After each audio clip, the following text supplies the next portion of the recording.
Olá a todos, sejam todos muito bem-vindos ao meu canal. Eu me chamo João Paulo e no vídeo de hoje eu vou falar sobre a escalada de tensão entre os Estados Unidos e a Rússia, né? A China também já deu um pronunciamento em favor da Rússia, né? Em relação a isso, na verdade, os dois países eles já estão meio que trabalhando em conjunto para se protegerem militarmente. E o que está acontecendo é que os Estados Unidos enviou um submarino, né, para as águas russas, né, um submarino nuclear que tem um poder de destruição enorme. E ele fez isso após uma declaração, né, do Donald Trump, dizendo que daria 10 dias para que houvesse um cessar-fogo da guerra entre a Rússia e a Ucrânia. E o ex-presidente da Rússia respondeu a essa declaração de Donald Trump, dizendo, entre várias coisas que ele falou, ele disse sobre o sistema russo chamado de mão morta, né, que é um sistema nuclear que ele pode ser acionado pelas autoridades russas, mesmo que qualquer presidente ou pessoa do alto escalão esteja morta já. Enfim, e aí essas tensões vêm sendo escaladas, né? E eu vou mostrar aqui para vocês agora algumas matérias que falam melhor a respeito disso. Fez um apelo para uma demonstração de grande prudência nas ameaças nucleares, depois que o presidente dos Estados Unidos, Donald Trump, anunciou o envio de 2 submarinos com capacidade nuclear em resposta aos comentários do ex-presidente russo Dmitry Medvedev. O Eliseu Caetano está conosco e traz os detalhes para a gente ao vivo. Oi, Eliseu, bom dia para você. Oi, Soraya, muito bom dia para você, para o Nonato e para todos que nos acompanham. O nome dele é difícil mesmo, viu? Dmitry Medvedev. É um nome mais difícil do que Eliseu Caetano, vou te contar, hein? Agora, essa notícia a gente está acompanhando os desdobramentos, né? O que acontece hoje é mais uma repercussão de algo que começou na semana passada. E aí a gente precisa explicar esse assunto para quem chegou agora na programação e está sendo pego de surpresa pelo aquecimento nas retóricas entre Estados Unidos e Rússia. Na semana passada, o presidente dos Estados Unidos, Donald Trump, deu um ultimato ao Kremlin, dizendo que aquele prazo máximo de 90 dias para que a Rússia encerrasse a guerra contra a Ucrânia havia sido diminuído para 10 dias. Portanto, agora, como prazo final, dia 8 de agosto. Ele disse que estava muito chateado com o Kremlin, completamente desapontado com o presidente russo Vladimir Putin, que obviamente respondeu à altura. Disse que não temia nenhum tipo de declaração do tipo de Donald Trump e que a Rússia estaria preparada para qualquer tipo de problema extra com os Estados Unidos, porque tem material, tem arsenal militar nuclear. Isso foi o suficiente para que Donald Trump replicasse ainda ali já quase no finalzinho da semana passada, dizendo, olha, se vocês têm arsenal nuclear, estou enviando 2 submarinos nucleares para uma região muito próxima da Rússia. E aí o clima pesou, o clima esquentou, porque o ex-presidente russo e atual conselheiro de segurança do Kremlin, Dmitry Medvedev, decidiu dizer que a Rússia estava pronta e tem condições de, inclusive, entrar numa guerra nuclear com os Estados Unidos. Obviamente, os nervos ficaram ali aflorados durante todo o final de semana, diversos emissários americanos e emissários russos, as diplomacias dos países tentando solucionar essa retórica de ambas autoridades, né, 3 autoridades importantes envolvidas. E aí hoje, na manhã desta segunda-feira, já com a chegada dos submarinos, que aliás foi confirmada ontem, já no início da noite por Donald Trump, quando ele voava daqui da Flórida lá para Casa Branca em Washington, um pouquinho antes de decolar da base aérea aqui da Flórida, ele conversou com jornalistas e disse que os navios, os submarinos nucleares americanos já estavam posicionados próximos lá da Rússia. E aí agora de manhã veio essa novidade, um desaquecimento dessa escalada das tensões. O Kremlin fez um apelo agora há pouco pedindo uma grande prudência. Essas foram as palavras utilizadas por eles nas questões das ameaças nucleares, viu? Esse pedido, como eu disse, foi feito agora há pouco. A imprensa russa já começa a comentar esse assunto por lá também. O Dmitry Peskov, que é porta-voz da presidência russa, declarou o seguinte, abre aspas, acreditamos que todos devem ser muito prudentes em suas declarações sobre o tema nuclear. Ou seja, tirando todo o peso da última semana e também do fim de semana, dessa retórica envolvendo as duas grandes potências do mundo com relação a uma possível guerra nuclear. Aqui, durante o final de semana, chegaram até a se falar numa nova guerra fria entre Estados Unidos e Rússia, algo que não deve acontecer, de acordo com o próprio Dmitry, dessa vez o Peskov, que é o porta-voz da presidência russa, viu?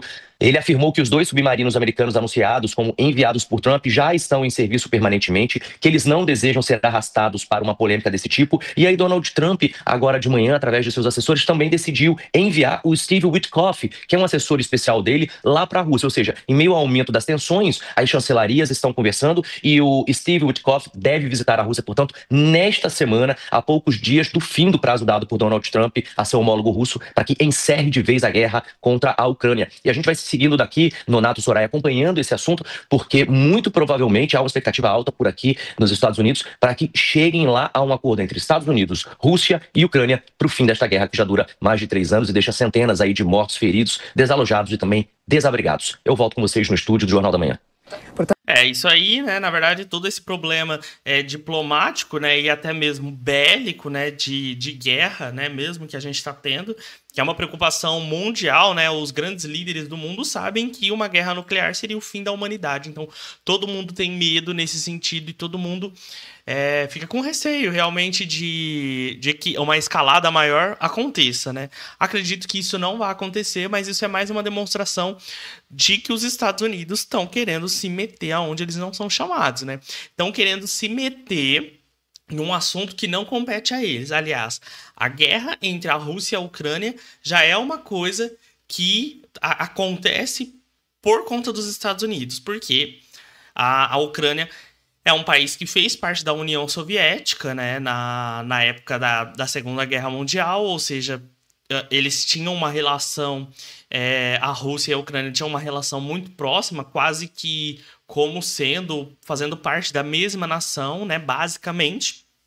Só que o que acontece é que os Estados Unidos queriam que a Ucrânia fizesse parte da OTAN, né, que é o tratado militar dos Estados Unidos, que grande parte da Europa faz parte, e queriam colocar a Ucrânia também. E a Ucrânia, né, por meio do presidente Vladimir Putin, não, gente, o Zelensky, né, estava aceitando a entrar na OTAN e estava fazendo todos os movimentos para que entrasse na OTAN. Só que a gente sabe que a OTAN, né, aonde os países que aceitam fazer parte da OTAN, os Estados Unidos criam uma base, né, militar nesses países. E o que acontece, né, para a Rússia, isso é um risco, isso é uma provocação. Né? Você imagina você sendo um país soberano, um líder hegemônico ali naquela região, você vai aceitar que um outro país que a gente sabe, né, historicamente tem relações ruins, né? Os Estados Unidos e a Rússia sempre tiveram uma relação ruim no passado, vai montar uma base militar do seu lado. Ou seja, eu vou deixar que o meu vizinho coloque uma bomba aqui do meu lado que tem o poder de me matar, e aí o poder dele de me ameaçar vai ser maior ainda? Obviamente que não, né? E aí, por conta disso, toda essa guerra foi deflagrada, né? Por conta disso que a Rússia falou assim, tá bom, então vocês vão entrar na OTAN, então tá bom, a gente vai invadir. E aí, tá toda essa guerra que a gente tá vendo, né? Então, essa guerra, na verdade, ela é sustentada pelos Estados Unidos, né? Tanto é que a Ucrânia tá resistindo da forma como tá resistindo, porque tem, sim, ajuda dos Estados Unidos, meio que por baixo dos panos, não é uma coisa 100% declarada, mas a gente sabe que tem, sim, financiamento dos Estados Unidos nessa guerra. E é isso, né? Enfim, infelizmente é uma guerra que já dura anos, não sei como que vai finalizar isso, se é que vai finalizar tão cedo. Eu acho muito difícil, né? Muito difícil também que a Ucrânia consiga vencer isso, muito difícil, né?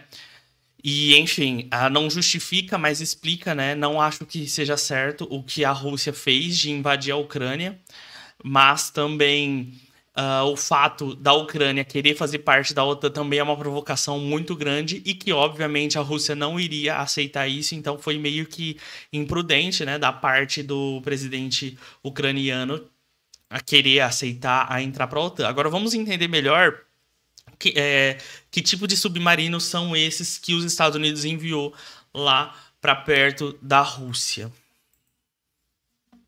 Tensão escalando também entre Estados Unidos e Rússia depois de uma troca de provocações entre Donald Trump e o ex-presidente russo Dmitry Medvedev, que até hoje é uma figura influente no Kremlin.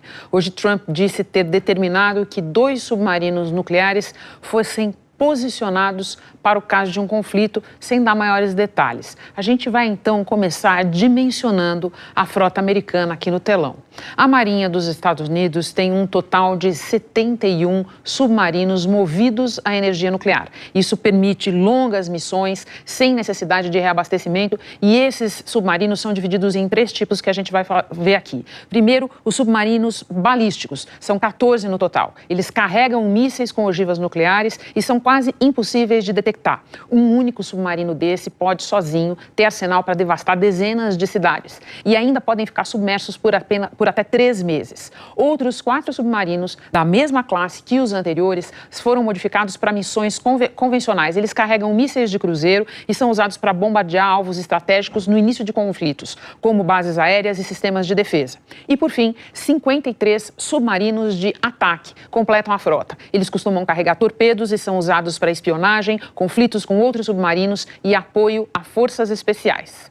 Agora à noite, Donald Trump afirmou que as embarcações estão mais próximas do território russo. A gente vai voltar a conversar com o Jorge Pontual para ver o que isso significa exatamente. Pontual. Renata, uma guerra de palavras nas redes sociais virou uma ameaça real de escalada nuclear. O presidente americano, que vinha trocando ataques verbais com o ex-presidente russo Dmitry Medvedev, ordenou que 2 submarinos nucleares sejam posicionados no que ele chamou de regiões apropriadas. É uma resposta a declarações do russo, que Trump considerou provocadoras. Caso essas declarações, que chamou de tolas e incendiárias, sejam mais do que isso, quer dizer, sejam ameaças reais. Na quinta-feira, Medvedev, num ataque pessoal a Trump, lembrou que a União Soviética teria um sistema automático de retaliação contra um ataque nuclear chamado Mão Morta, que responderia a um ataque nuclear americano, mesmo que os líderes em Moscou tivessem sido mortos. Trump disse que palavras são muito importantes e frequentemente podem levar a consequências imprevistas. Espero que este não seja um desses casos, ele afirmou. Medvedev foi presidente da Rússia entre 2008 e 2012 e depois primeiro-ministro do presidente Vladimir Putin até 2020. Hoje ele não faz mais parte do governo russo, mas nas redes sociais é um linha dura. Essa é a primeira vez, desde que começou a guerra da Ucrânia, que os Estados Unidos parecem ameaçar o uso do seu arsenal nuclear contra a Rússia. É muito mais que uma simples escalada numa guerra de palavras e ocorre no contexto da ameaça de Trump de impor novas sanções contra a Rússia e seus aliados se Moscou não aceitar um cessar-fogo na Ucrânia até o dia 8 de agosto. É muito preocupante, Renata. Nossa, mais do que isso até. Pontual, muito obrigada pelas informações todas. Bom fim de semana para você. Voltamos para falar enfim, né, gente? Isso é mais uma irresponsabilidade do Donald Trump de sair por aí falando asneira. Na verdade, ele acha, né? O Donald Trump, ele acha que ele vai conseguir acabar com essa guerra ameaçando a Rússia. Obviamente que isso é uma burrice, né, gente? Você ameaçar um país da dimensão que a Rússia tem, né? Porque se você for comparar militarmente, a Rússia também é uma grande potência, tá? Na época da Guerra Fria, né, e da Segunda Guerra Mundial, foi um dos países que mais se militarizou, né, e cresceu militarmente, e boa parte ainda de todos os feitos e todos os ganhos militares que eles tiveram na época, eles ainda têm até hoje, né? Então, militarmente, a Rússia é um país muito grande, né? E dizem, né, que pode ser até muito próximo dos Estados Unidos em questão militar, tá? Apesar de questão financeira não ser tão grande quanto os Estados Unidos, mas em quesito militar tem muito poderio militar, tá? A China também, né, tem crescido muito militarmente e a gente sabe que há acordos da China entre a China e a Rússia, né, em questões militares. Porque são países que têm afinidade, a Rússia e a China, por questões diplomáticas, por questões geopolíticas. Porque a China e a Rússia representam, digamos assim, um contraponto, né, ao imperialismo norte-americano. Então, os dois meio que criam tem um certo tipo de acordo para que os Estados Unidos não queira crescer ali na região, né? Mas vamos ver esse outro vídeo aqui também para a gente entender, e ele vai falar melhor sobre os tipos de submarinos norte-americanos e tudo mais. Vamos dar uma olhada aqui. Olhando para o chamado relógio do fim do mundo, vendo aí o risco de uma guerra termonuclear. Parece que essa história ficou lá atrás, mas de tempos em tempos ela volta. Donald Trump é muito bom em jogar com palavras. Mas o que ele quis dizer? Como abre uma enorme margem de interpretação para a gente, fizemos aqui as nossas pesquisas para sabermos as reais opções do presidente Donald Trump. Não são falsas ameaças, isso eu lhe garanto. Então, hoje, quando ele fala de submarinos que supostamente estão sendo deslocados em direção à Rússia, muito provavelmente sem usar o nome, Donald Trump está falando do submarino classe Ohio, que é uma das armas mais letais, mais sofisticadas do arsenal naval dos Estados Unidos. A gente consegue comparar essa máquina de guerra submarina com um tubarão. Como assim?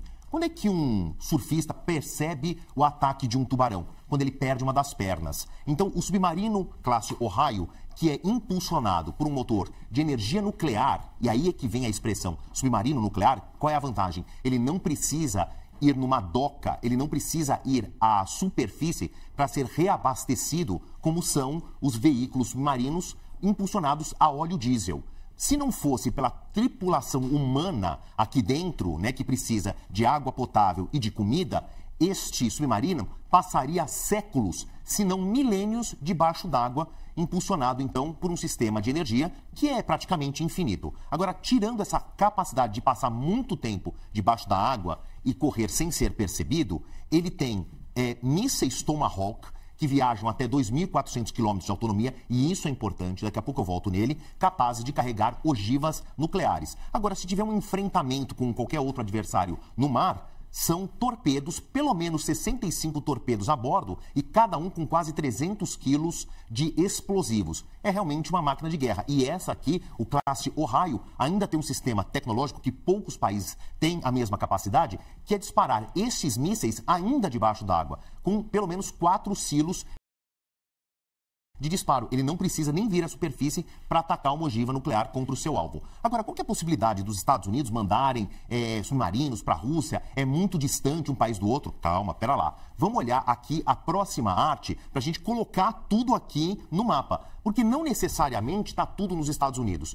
Os americanos têm pelo menos 5 frotas navais que ficam percorrendo o mundo, apontadas aqui. Aliás, essa última localização das frotas, que tem porta-aviões e submarinos à sua disposição, é do dia 28 de julho. Ou seja, a gente consegue entender que existem alguns sistemas perto da Rússia. A exemplo do Tripoli, né, da frota Tripoli, e da frota e de 4 frotas, Abraham Lincoln, Theodore Roosevelt, Boxer e Marking Island, aqui na costa oeste dos Estados Unidos. Agora alguém olha aqui, mas está muito longe da Rússia. Não, o mundo não é assim. Isso aqui é só uma projeção chamada projeção de Mercator. É a maneira como a gente olha o que é redondo no planisfério. Quer ver? Próxima arte.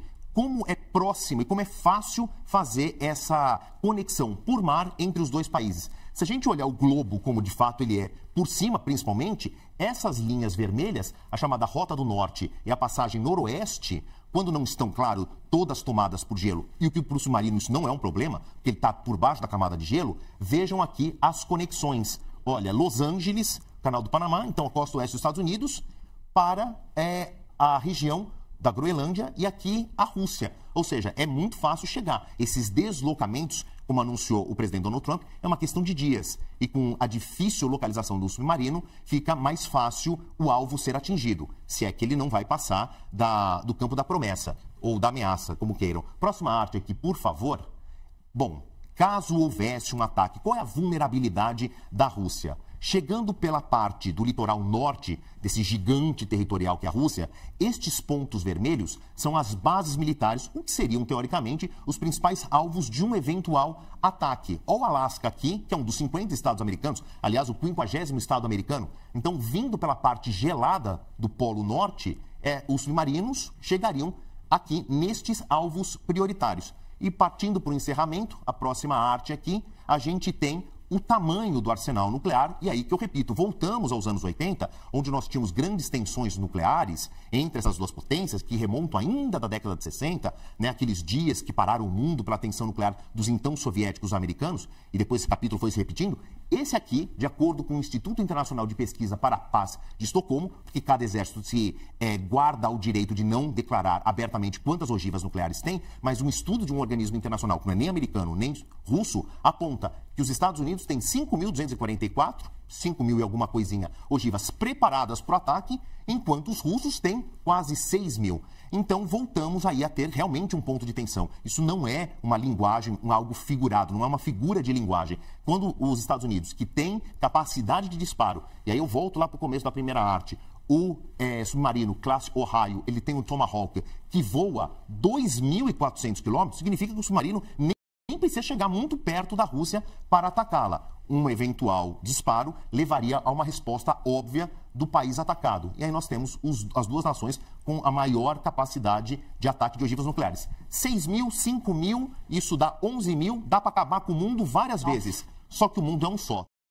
Boa noite para você que está olhando. Bom, então é isso, né, gente? Como o próprio jornalista falou, isso daria para acabar com o mundo. Se você vê ali no gráfico que ele colocou aqui na tela, os Estados Unidos e a Rússia são os países que têm mais ogiva nuclear. E a Rússia tem mais ogivas nucleares que os Estados Unidos. Olha só, a Rússia tem 5.889 e os Estados Unidos têm 5.244. Tá? Por isso que eu disse lá atrás, né, que a Rússia também é uma grande potência nuclear. Ela é uma grande potência militar, né? Pare a pare ali com os Estados Unidos. Mas, enfim. Bom, esse foi o vídeo de hoje, né, gente? Essa foi a análise. Eu espero que vocês tenham gostado. Se vocês gostam desse tipo de conteúdo, já se inscreve aqui no meu canal, porque eu sempre trago esse tipo de vídeo. Então é isso. Tchau, tchau e até o próximo vídeo.